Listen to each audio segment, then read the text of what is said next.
Ration card की जो KYC है उसको लेकर एक बड़ी अपडेट आ रही है दोस्तों। अगर आपके परिवार में किसी भी सदस्य की अगर केवाईसी नहीं हो रही है तो अब आपके परिवार को राशन नहीं मिलेगा। यानी कि पहले कुछ समय के लिए दोस्तों ऐसा किया गया था कि किसी भी परिवार में अगर किसी भी एक सदस्य की केवाईसी नहीं हो रखी है तो उस सदस्य को छोड़कर बाकी सभी सदस्यों की जो राशन है वो वितरित किया जाता था, यानी कि बाकी सभी सदस्यों को राशन दे दिया जाता था। लेकिन अभी दोस्तों जो नई अपडेट निकल कर आ रही है उसके अनुसार अगर आपके परिवार में जैसे कि मान लो 5 सदस्य हैं और 4 की केवाईसी हो रखी है और किसी एक सदस्य की अगर केवाईसी नहीं हो रखी है तो आपके पूरे परिवार का राशन रोक दिया जाएगा जब तक आप उस एक कैंडिडेट की केवाईसी है वो कंप्लीट नहीं करवाएंगे। आपको बता दो दोस्तों, केवाईसी के साथ साथ जैसे ही आप केवाईसी करवाने जाते हैं तो आपका जो राशन कार्ड है उसके अंदर आपका आधार नंबर है वो भी अपडेट होना चाहिए। जब आपका आधार नंबर राशन कार्ड के अंदर अपडेट होगा तभी आपकी केवाईसी हो पाएगी। और ये आधार नंबर है ये आप उसी पोज मशीन से होगा जो राशन डीलर के पास होती है। तो राशन डीलर के पास जाकर आप अपना आधार भी अपडेट करा सकते हैं और केवाईसी भी वहीं पर जाकर करा सकते हैं।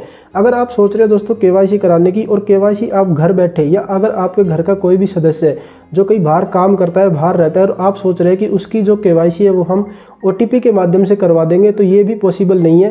केवाईसी के लिए मात्र 2 ही ऑप्शन है। एक तो आपकी जो पोज मशीन है उसके ऊपर आपकी बायोमेट्रिक यानी कि आपका अंगूठा लगाकर आपकी केवाईसी कंप्लीट करवाई जा सकती है। दूसरा आपकी आइरिस यानी कि आपकी आंखों से वहाँ पर केवाईसी कंप्लीट करवाई जा सकती है। इसके अलावा वहाँ पर जो पोज मशीन है उसके अंदर आपका कोई ऑप्शन नहीं है कि किसी की OTP से या आधार सीडेड मोबाइल नंबर से आप OTP देकर केवाईसी करवा सकते हैं, ऐसा कुछ नहीं है। आपको बता दूं दोस्तों, अगर आपके परिवार के अंदर कोई ऐसा सदस्य है जिसकी उम्र 5 साल से छोटा है यानी कि कोई बच्चा है तो उसकी केवाईसी की भी कोई आवश्यकता नहीं है, उसकी बगैर केवाईसी के आप राशन प्राप्त कर सकते हैं। अगर आपके परिवार में कोई 70 साल से बड़ा है यानी कि जिसकी एज 70 साल से ज़्यादा है तो उसकी केवाईसी के लिए भी यहाँ पर कोई बाध्यता नहीं है, यानी कि उसकी भी केवाईसी करवाना ज़रूरी नहीं है। ये 2 कैंडिडेट हैं, 2 कंडीशन रखी गई है, 5 साल से छोटा और 70 साल से बड़े व्यक्ति की केवाईसी करवाना अनिवार्य नहीं है। आप इनका और जैसे कि दोस्तों आप सभी को पता होगा कि जो पिछले महीने के अंदर यानी कि अक्टूबर महीने के अंदर लास्ट में जाकर जो फूड डिपार्टमेंट का सर्वर है वो नहीं चल पा रहा था, पोज मशीनें नहीं चल पा रही थी, जिसके कारण केवाईसियाँ भी नहीं हो पा रही थी और जो राशन है वो भी नहीं दिया जा रहा था।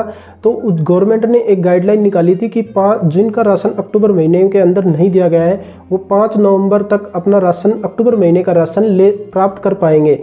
लेकिन 5 नवंबर तक भी जो कैंडिडेट गए तो उनके माध्यम से ये पता चला है कि जिनके परिवार में किसी एक कैंडिडेट की केवाईसी नहीं हो रखी थी, कंप्लीट नहीं हो रखी थी, उनको राशन नहीं दिया गया, यानी कि उनका अक्टूबर महीने का भी और नवंबर महीने का भी 2 महीने का राशन रुक गया है। तो आपके साथ भी कभी ऐसा ना हो पाए इसलिए आप जल्दी से जल्दी जाकर अपनी केवाईसी कंप्लीट करवा लीजिए। अगर आपके फिंगरप्रिंट्स नहीं आ रहे हैं तो आधार सेंटर पर जाइए और अपने आधार कार्ड को अपडेट कराइए और उसके बाद आप केवाईसी कंप्लीट कराइए। इसके अलावा कोई ऑप्शन नहीं है आप राशन प्राप्त करने के लिए। जब तक आपकी केवाईसी नहीं होगी, जब तक पूरे परिवार की केवाईसी नहीं होगी, आपको राशन नहीं दिया जाएगा। तो धन्यवाद दोस्तों। अगर वीडियो इन्फॉर्मेटिव लगा हो तो ज़्यादा से ज़्यादा अपने दोस्तों के साथ शेयर करें।